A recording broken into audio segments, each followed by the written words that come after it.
Et dans ce même chapitre, le violence post-sénatoriale, les avis sont mitigés dans le salon politique sur ces mœurs de troubles. Si pour certains les analystes politiques, les actes observés le week-end dernier dans les différentes rues de Kinshasa et partout à travers le pays traduisent la mauvaise volonté d'un groupe monoethnique voulant prendre le président Félix Tshisekedi en otage. D'autres, par contre, accusent les ennemis de la paix de vouloir balkaniser le pays. Regardez.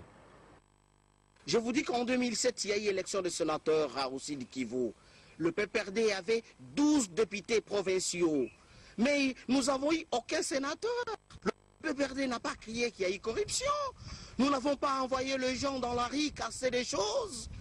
Nous n'avons pas crié que tel n'est pas de notre famille politique, tel n'est pas de notre tribu. Ici, c'est le mouvement, un groupe mono-ethnique qui veut imposer que tel doit être de notre tribu pour qu'il soit bien élu. C'est ça le problème. On ne peut pas cacher les Congolais, on ne sont pas des naïfs. Écoute, je rentre sur le mot d'ordre. Vous voulez donner mot d'ordre à qui? À un élu du peuple? Il engage tout un peuple. Ce sont des députés provinciaux, ce sont des députés nationaux. Il ne faut pas confondre le mouvement d'un groupe monoethnique à la population. Kinshasa a combien de personnes qui ont élu ces députés-là?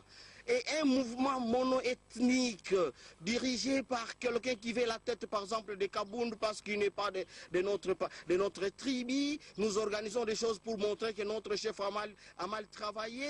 Et vous appelez ça la population? Eh bien non.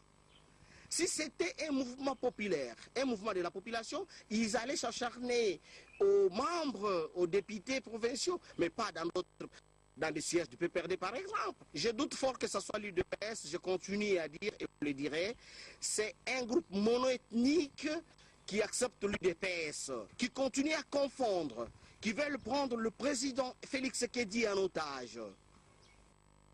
Et tout à fait autre chose dans ce